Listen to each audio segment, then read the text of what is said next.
Well, welcome back from that short break. This is Everyday Life on Morning at NTV. Today, we are talking about access to health services for people with disabilities. And we do know that they have petitioned court, they have gone to court to bring their case forward. Now, joining me are Alana Kembabazi, Program Manager, Right to Health Initiative for Social and Economic Rights. We also have Madame Namsisi Josephine here, who is a teacher and a petitioner in this case. And we have Olivia Nachigozi, who is a sign language interpreter. Welcome to Morning at NTV. Thank you. Thank you so much. We're excited to be here. Okay, I'll start with you, Alana. Why now? Why have you decided to go to court now?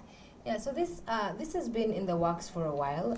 In this court case has been filed by the Initiative for Social and Economic Rights, the Uganda National Association of the Deaf, and petitioners Josephine Namsisi and Mr. Ronald Waswa and other members of the deaf community who provided affidavits in support for this case. And it happened after a lot of advocacy. The Uganda National Association for the Deaf has been pushing for these issues for a long time, I think basically from its inception. There was the Person with Disabilities Act was passed more than 10 years ago. The policy was passed more than 10 years ago. Our constitution has all these provisions on equality and non-discrimination, on privacy. And despite the advocacy that's been happening and the dialogues that have been happening, in 2017, in a time when we have access to the most amazing technology and Twitter, we still have people with hearing disabilities who prefer to be known as deaf in this case, unable to access health services because they just can't have sign language interpretation.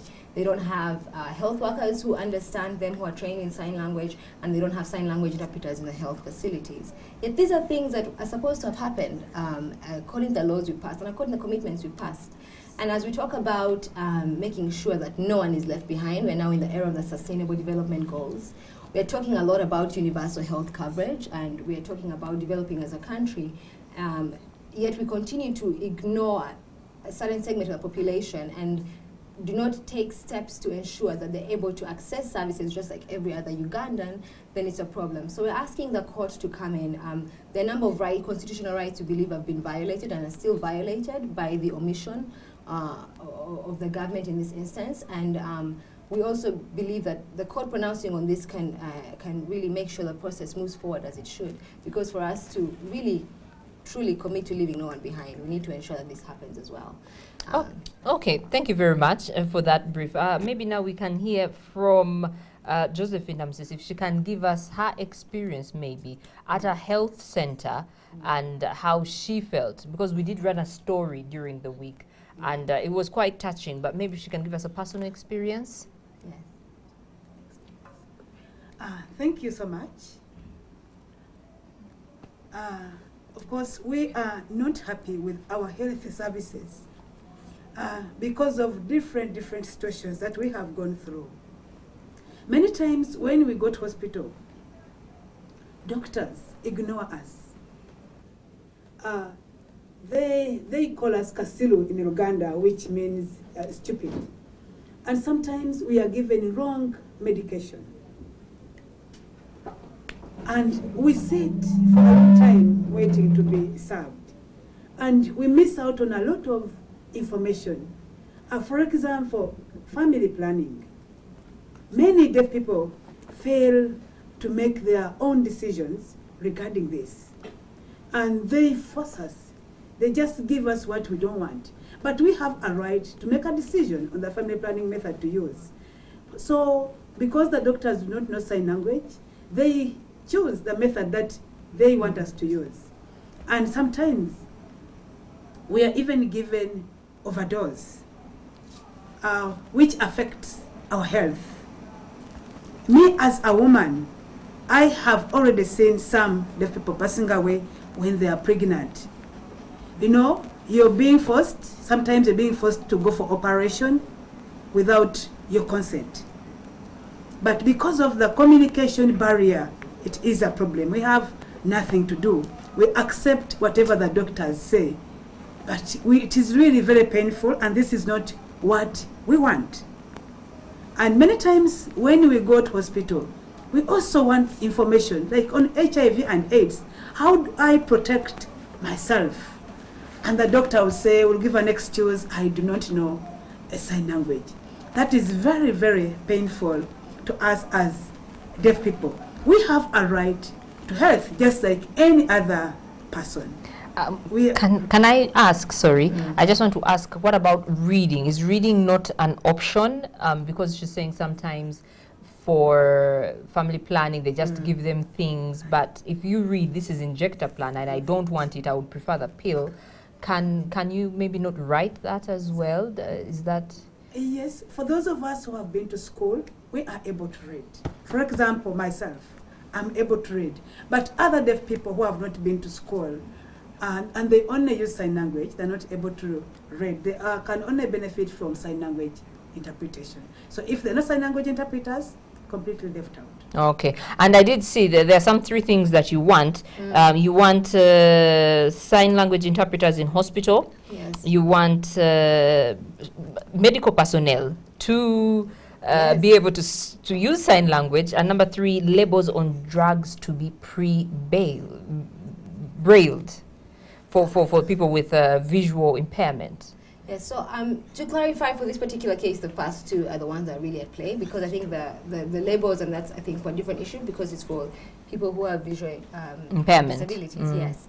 But the reason why we've pushed for this one, this is something that the Person with Disabilities Act already says should be happening. But also from our interactions as the Initiative for Social and Economic Rights with the deaf community, and we went to different parts of the country, there were a lot of issues around privacy. And Josephine has highlighted some of that. I think she'll get into it a bit more. But even with an interpreter there, I have the luxury as someone who can hear being able to go to the doctor, speak to the doctor alone. I will talk to them about my HIV concerns, about whether or not I need to be on a pill or something. But with an interpreter in the room, and especially in a small community, if you think about a village or whatever, you're just not sure. I had someone say to me, like, I don't want them to know what my HIV results are. I don't know who they're going to talk to. But also we talked to health personnel, and health personnel actually expressed his frustration. One talked about the fact that he has to engage, that in this particular case, this person comes without any interpreters at all, and he has to engage with someone who can't read, and he wants to ask questions like, what is this person's sexual history? Because in this particular case, the patient was complaining about a number of pains in the pelvic area, and he wanted to ask certain questions, and he couldn't. I mean, they were smiling and they were gesturing, and then he was thinking, I'll do some tests, and he said, I really hope what worked. It's kind of like, let's see what happens. Let's go this direction. I hope it works. I hope it doesn't. And I think it's frustrating for both the patient and for the doctor. And we've had health workers who've definitely said it's something they're interested in. We've had piecemeal efforts by like the Uganda National Association of the Deaf to try and train some health workers, but that depends on whether they can, have an MOU with a health unit. There'll be no commitment, until it's incorporated into the curriculum. We do know our government is stretched. Everyone is crying for money. Some new districts cannot have elections because they say there's no money. People are saying roads. They promised sanitary towels for girls. They say now there's no money for that. In the interim, what can be done? Because this definitely needs money. Yes. What can be done? I'll ask both you and Josephine. What are your suggestions? Yes. Maybe we can start with Josephine. Yes. What do you suggest can be done in the interim? I remember we are paying tax. The money that we are paying, where does it go? We are always paying tax. My question is, where does this money go? Good question. That's a good question. Okay. I want to speak from the Initiative for Social and Economic Rights works around economic social rights, right? Education, health. We get this question, we get this response a lot. And while there is the idea that maybe some things could be progressively realized because, money is stretched and it's tight, the immediate obligations the state has, non-discrimination is one of them. We're not saying, and the other instances where we will say increase the quality of health services, don't get me wrong, it's something we push for. But we are saying that if every Ugandan can get this, why don't we make sure, why are we excluding a particular category? Even if you're stretched, you're supposed to make use of the maximum available resources and ensure there is non-discrimination. Otherwise, whatever we've said in our constitution has no meaning. on the ground for people who have hearing disabilities, like she said, they feel like they're paying tax. They feel like, I mean, they are Ugandans, and yet they have an isolating experience merely because you cannot take measures. And we can, there are other ways that, as partners, we're always willing to work with the government to think about how best to do this. But it's also why we're asking the state to give, to provide a framework on how it's going to do this within 1 year. Within 1 year. We're tired of waiting. And non-discrimination, like I've said, is an immediate obligation. And the deaf community is ready to just see this happen. It's overdue, and in this era when we invest in so many things, we should start with healthcare and making sure everyone has access to health. Okay, thank you very much, Alana. Clearly, you have a lot in your mind, and we will definitely be following this case since we covered the first part. Yes. We here at NTV. Well, we're going to take a short break. Born this day 39 years ago was Thierry Henry. He, I think, built his career at Arsenal. But we have some pictures of him, some of his best moments. If you do share a birthday today, happy birthday to you.